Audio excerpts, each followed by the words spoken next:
ल आज चाहिँ हामी आमा डेरी एन्ड बेकरी क्याफेमा स्याटरडे मनाउन गइरहेछौँ अरे स्याटरडे मनाइरहेछौँ। चिकन खानेहरूलाई चिकन मोमो अनि मसरुम मोमोलाई हामी भाइरल बनाउँदैछौँ। हाम्रो अमित दाइकोमा पाउने mushroom momo. So I'm coming guys. ल sis Adya, sis Sahara, they are also having fun. Momo party चलिरहेछ यिनीहरूको। अघि भर्खर मुभी हेरेर आएको होइन छोरो। ल केही भन्नु छ त तिमीहरूलाई? घरमै थिएटर बनाएर घरमै क्या। अनि एउटा सिस्टर यहाँ छिन्। आज चाहिँ हामी स्याटरडे सुरुमा रोबिस नै आएन त है। रोबिस किन नआएको? रोबिस चाहिँ आउँदैछ। अनि रोबिसको सट्टामा यहाँ हाम्रो लाले छ इन प्लेस अफ लाले दङ्ग छ। एल्जाको भ्लगमा आउँदैछु भनेर फर्स्ट टाइम यस्तो मक्ख छ। अनि यो चाहिँ हाम्रो रोल्ना कार्की अनि रोल्नाका बुढा रजन कवि अर्याल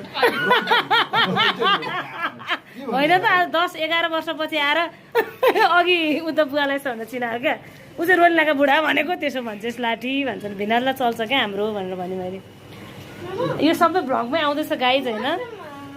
म चाहिँ कस्तो गाइज चाहिँ किन भने नि एल्जा तँ नि बसेर खान अलिकति ब्लाउर आयो ब्लाउर यहाँ सरले चाहिँ एकदम पिरो अचार हाल्दै थिए मोमोमा। मेरो मसरुम मोमो चाहिँ कुन हो है गाइस? ए ल ल ठिक छ।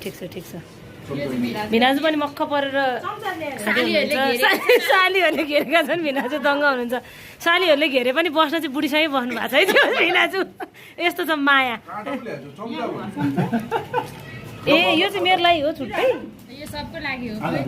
यिनीहरू बच्चाहरू अलिक छटपटिरहेको जस्तो देखि केही हामीलाई चाहिँ खिच्दै खिचेनन् भन्छन्। ल भन तिमीहरूलाई केही भन्नु छ? छैन? जुस लिएर आइदिनु। के को जुस? Apple juice. ल म तिमीहरूलाई आज पाइनएप्पल जुस चाहिँ एउटा यिनीहरूलाई स्पोन्सर गर्छु है त म मेरो साइडबाट। ल त्यो बच्चाको लागि मात्रै है। अनि भिनाजु यो पछि के पनि खुवाउँछु भन्नुभएछ तपाईँले यहाँ भनिसक्यो त? नो करेन्ट चाउचाउ होइन भन्नु त। भिनाजु के भन्नु? डिजर्टमा के खुवाउँछु भन्नुहुन्थ्यो त यहाँ? रसबरी किनेर खुवाउनुहुन्छ अरे भिनाजुले यहाँ मेरो डेडीबाट। के अरे के भनिरहेछ सारा?